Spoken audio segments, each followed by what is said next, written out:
condition that trade is free. Now, there are some occasions a country invades another country, it's a negative-sum game, right, or at least a zero-sum game. Someone benefited, another person lost. Typically, it's actually negative. Everyone ends up worse off in that case. But if the exchange of resources happens because of free exchange, each party to that exchange intends to benefit. If I trade my dollars for the food that you produce, I value that food more than those dollars or the other things I would have purchased with them, and the same for you. Okay, let's play the devil's advocate here. Now, let's say I'm a worker in this country. I'm a steel worker, and we have free trade. So now some other country, let's say Japan, is dumping cheap steel in the United States, and my livelihood is threatened.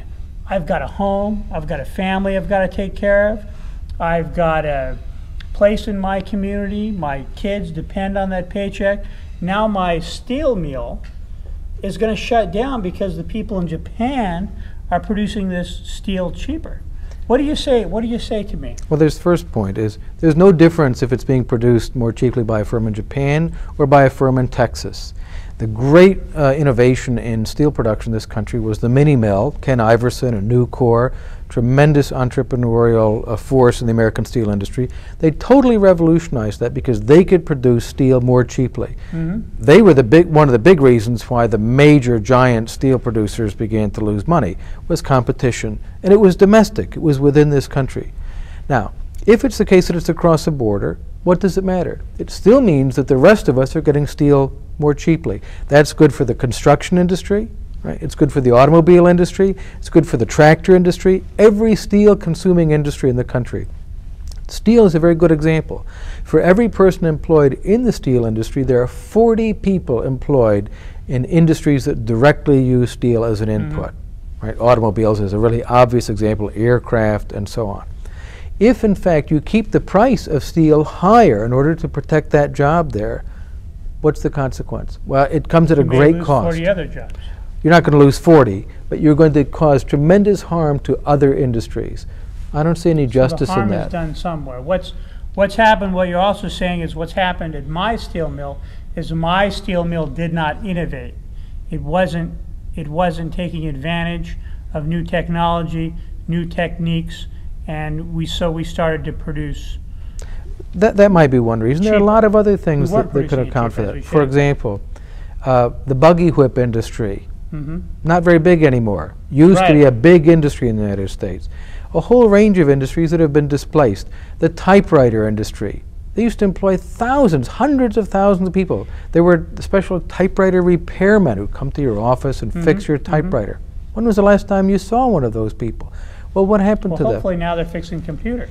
They're fixing making computers. even more money. Or doing all sorts of other things. That's right. They moved into more highly valued, more highly value-added activities. So when we went from the horse and buggy to the car, a lot of people took care of horses and repaired Stables buggies, went out of lots, business. Absolutely. But the overall benefit was better society. for everyone. For everyone. But the static mentality sees, oh my gosh, a job was lost, but they don't see that a job was created. Now, it's true. If it's your job that's lost and you go looking for another job, that's not very pleasant. But the benefit of that for the whole society is we are all immensely richer. Imagine if Ralph Nader and Pat Buchanan and the protectionist crowd had their way 50 years ago or 100 years ago. What would life be like? Right. We'd all be driving horse and buggies and still typing on regular typewriters. We would be immensely poor. Right. The fact is, because we have such a dynamic economy, we have a rather low unemployment rate in the United States, certainly in comparison to a country like Germany right now, which has well over twice the unemployment in the United States, because they attempt to protect so many jobs. But if you think about it, what's primarily happening in this case is that you're creating unemployment. You're just solidifying it. In the long term. Well, and that's where they're living right now. The Germans are living right now in that long term, in which precisely because it's harder to shut down an industry that's no longer efficient, it's harder to lay someone off, it also means they're less likely to hire people. They're less likely to add someone to the workforce as a consequence. And that's the price that's paid. I would much rather have a dynamic market economy that's able to adjust the long run for everyone. It's much better. So also, if the government comes in and says, I'm going to protect the steel mill, then the steel mill will may not feel the pressure to innovate. You say, well, I don't need to innovate. I don't need to take advantage of these new processes or these new machines or retool to build something else, use the same space, retool some of the machines to diversify the product. They may not feel they need to do that because they're going to be protected by a tariff on steel coming into the country or by a price fixing in the industry, which is done a lot in the agricultural industry. I don't know how much it's done in the steel, but we're just using this as a metaphor for just general jobs. Now, what about outsourcing? Well, basically, outsourcing is a kind of term that was invented for a situation in which you can buy a service or you can buy a good.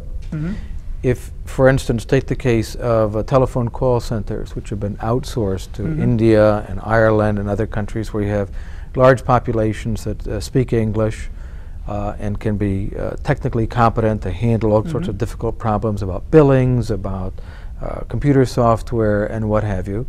What that has allowed Americans to do is to shift into more highly valued activities. So, for instance, take the software industry as another good example. Some people have been very, very worried about all the software that is being written in India.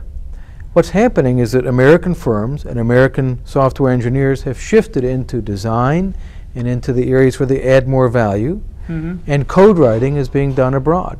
So that's become the manual labor in of effect. The computer industry. Now, what about people who say, well, we're just, if we just continue that, we'll be moving all of our jobs into these lower paying countries? Well, you can't, you don't actually move jobs overseas. What you do is you shift the kinds of jobs that people have. Think about it this way.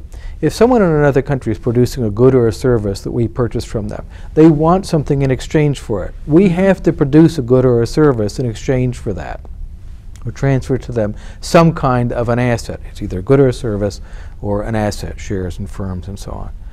So you can't have a situation in which we outsource all of our work and then there's no more jobs for Americans. Or another way to think about that, why that approach doesn't make any sense. If it's true now, it would have been true 10 years ago, 25 years ago, 100 years ago.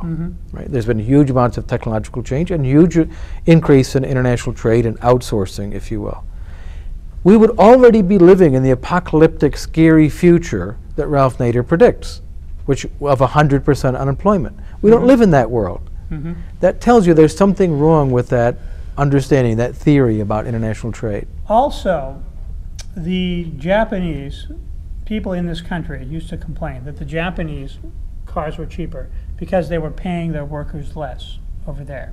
Now the Japanese moved some of their factories to the United States, hired American workers, paid them better than the American automakers were, and produced cheaper, better cars on our own soil.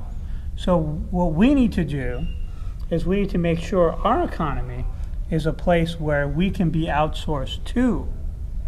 Well, as a matter of fact, the U.S. is a net recipient of massive amounts of outsourcing. From other countries. Absolutely. From that perspective, a net gainer, if you will, even if you want to take that particular view of it. Because if you think about Ericsson, the Swedish cell phone manufacturer, producing in the United States, BMW, producing in South Carolina, Toyota, and so on. Lots and lots and lots of foreign firms have located production facilities in the United States. Why? Because we have relatively low taxes. We have a relatively free market. We have security of property rights. And the consequence of that is this is a pretty good place to invest. So they weren't complaining when people outsourced to us. They're just complaining now. And what percentage? Well, some people did complain about that. Really? They didn't like German firms or Japanese firms coming to the U.S.